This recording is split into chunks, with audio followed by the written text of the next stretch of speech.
공수처의 이성윤 서울중앙지검장 황제 조사 논란이 잇따르는 거짓 해명으로 파장이 더욱 거세지고 있는 모양새입니다. 김진욱 처장, 이성윤 지검장이 공수처를 찾을 때 자신의 관용차를 제공한 것에 대해서 이렇게 말했었는데요. 다시 한번 들어보시죠. 보도 설명제로 냈습니다. 네, 그거 보시면 예. 먼저 그 관용차 문제가 계속 나오고 있는데요. 그러니까 보도 설명제로 냈다고요. 혹시 관용차는 왜 제공하신 건가요? 설명제로 예, 우리 관용차가 지금 그거밖에 없어요. 이성윤 검사장이 이성윤 아니면은 네, 설명제를 읽어보세요. 2호차를 사용할 수가 없었다. 그래서 1호차인 김 처장의 차량, 제네시스 차량을 제공하는 게 했다는 게 이 공수처의 해명이었죠. 자세히 들여다보면 거짓 해명이었습니다. 먼저요, 공수처의 이성윤 지검장이 이 김진욱 처장의 관용차를 이용한 것에 대해서 2호차가 피의자 호송용이다. 그래서 1호차인 처장의 차량을 이용했다라고 해명을 했는데 언론사에서 취재한 결과 2호차는요. 호송용 차량이 아니고 여운국 공수처 차장이 이용하는 업무용 차량으로 확인이 됐습니다. 결국 거짓 해명으로 이해될 수밖에 없는 그런 내용이었죠. 자, 여기에 또 그 2호차가요. 호송용이다 보니까 뒷문이 안에서 열리지 않기 때문에 처장의 차량을 사용할 수밖에 없었다라고 해명을 했는데 이 차량, 이 내부 손잡이를 개조한 이력 자체가 없었습니다. 그러니까요. 일반 승용차의 경우에는 그 차량의 사진은 아닙니다. 저희가 일반 승용차는 이렇게 문을 열도록 문고리가 달려있죠.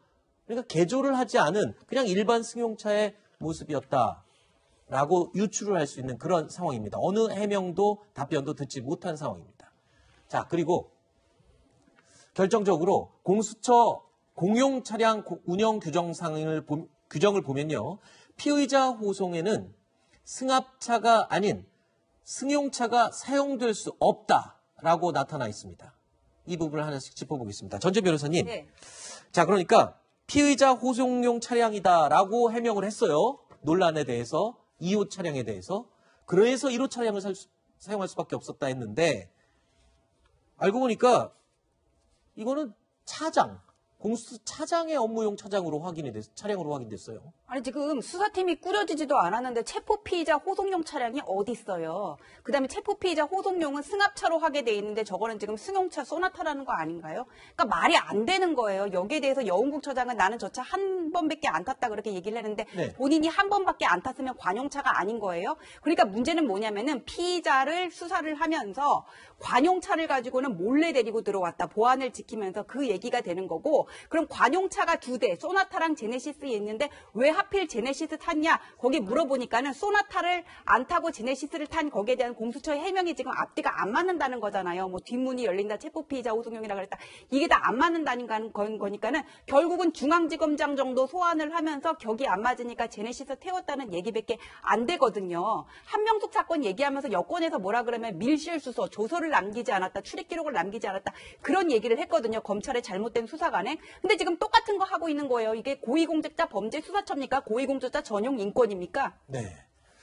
자, 그렇다면 지금 논란이 되고 있는 피의자 호송 차량 어떻게 일반 차량과 다른지 제가 사진을 참고로 준비를 했습니다.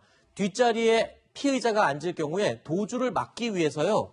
지금 이건 경찰 차량의 뒷좌석인데요. 보통 피의자를 호송할 때는 이 문을 여는 문고리 자체를 없애서 안에서는 문을 열 수가 없게 돼 있습니다. 하지만 일반용 승용차는 안에서도 얼마든지 문을 열 수 있게 돼 있죠. 그런데 지금 공수처에서는 그렇다면 이렇게 차를 개조를 한 것이냐. 피의자용 차량이라고 해명을 했으니까요. 물었는데 아무런 대답을 하지 않았고요. 또 개조에 대한 어떤 기록도 남아있지 않습니다. 그렇다면 이런 질문을 했습니다.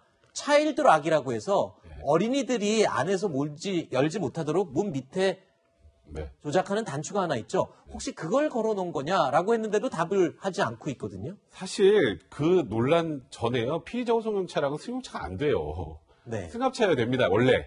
원래 규정. 네, 원래 승합차예요. 그러니까 승용차를 피의자 호송용 차량으로 썼다는 것부터 일단 말이 안 되는데 문제는 지금 말씀하셨던 것처럼 피의자 호송용 차량을 만약에 쓴다면 승용차로 쓴다면 뒷문 열리면 안 되겠죠. 피의자가 언제든 도주할 수 있기 때문에. 그래서 원래 이렇게 개조를 해야 되는데 개조도 안 했고, 아까 지금 차일드락 얘기를 하셨는데, 네. 차일드락 걸어놓은 거를 공처, 차장이 못 푸는 정도라면, 그럼 공처 문제 있는 거 아닌가요? 그럼 문 뒤 열어서 그냥 이렇게 그러니까요. 열면 되는 거잖아요. 그러니까 그거는 사실 지금 해명을 못 하는 것이 네. 지금 화면에 보이는 것처럼 저렇게 피의자 소명 차량은 승합차여야 돼요. 네. 그러니까 처음부터 이성윤 지검장을 공수처장의 관용차로 데리고 들어온 것에 대해서 논란이 되면서 해명을 하는 과정에서 계속 이 해명이 또 꼬이고 결국은 지금 공수처장이 수사를 받아야 될 수 있는 그런 상황까지 가게 되는 것 같습니다. 첫 해명이 꼬이다 보니까 거기에 또 다시 해명을 해야 되다 보니까 꼬인 해명이 계속 나오게 되고 언론과 이 국민들은 계속 거짓말로 인식이 되는 이런 오해를 하게 되는 것 같습니다. 글쎄요, 오해일까요? 자, 저희가 준비한 Q&A는 여기서 마치고요. 세 분은 여기서 인사드리겠습니다. 오늘 와주셔서 고맙습니다.